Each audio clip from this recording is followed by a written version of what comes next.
Bismillah, alhamdulillah, wassalatu wassalamu ala rasulillah. Patepang deui dinten ieu dinten Salasa kaping 4 November 2025 masih di suratul Isra ayat ke-20. A'udzu billahi minasyaitonir rajim. Bismillahirrahmanirrahim. Kullang saban-saban atawa tiap-tiap golongan masing-masing numiddu eta teh dipaparin ku Allah. Jadi aya golongan kaya, aya golongan miskin, aya golongan rendah, aya nu ganteng, aya nu goreng patut, misalna Allah. Subhanallah, sadayana oge eta teh paparin numiddu, paparin ti Allah. Teu aya hiji perkara anu sanes paparin ti Allah. Haulai eta golongan teh aya nu hubud dunya, resep ngudag-ngudag dunya mopohokeun akhirat. Gemerlap dunya na itu ieu tapi poho kana akhiratna. Padahal manehna ge Islam, padahal manehna oge kafir, sadayana oge poho kana akhirat. Aya deui wa haulai eta golongan teh mencintai akhirat, ngudagna mah manehna mah ngudag akhirat. Ngan dunyana oge kengeng sabab lamun urang ngudag kahirupan di yaumil akhirat, di poe akhirat, dunyana ku Allah ge pasti dipaparinkeun.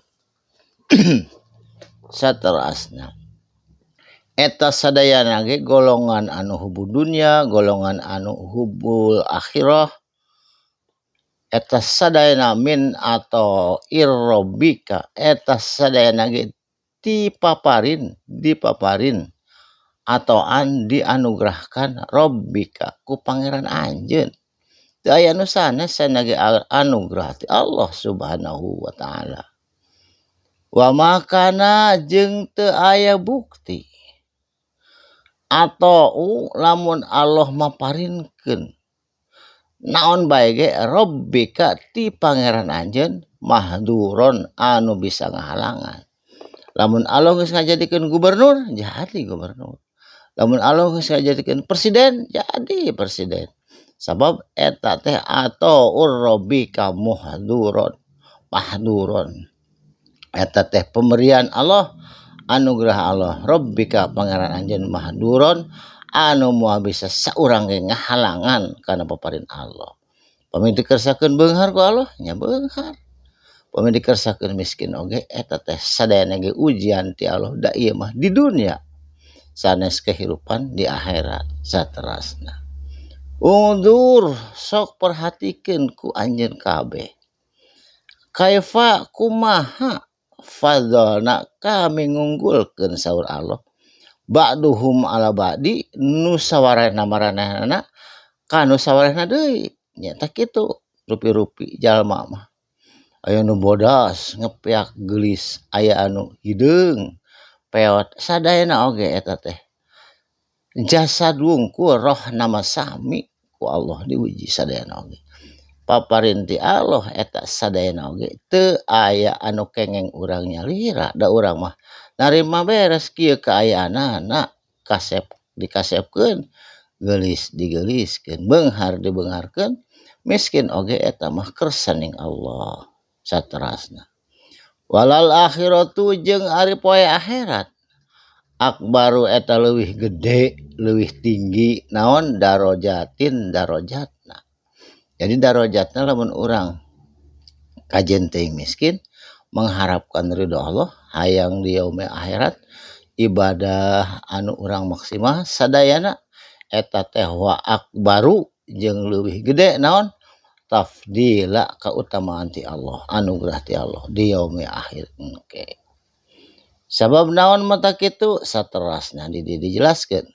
La taj'al teu meunang ngajadikeun anjeun atawa ulah anjeun ngajadikeun naon ma Allahi sartana Allah ilahan akhar kana sesembahan anu sejen.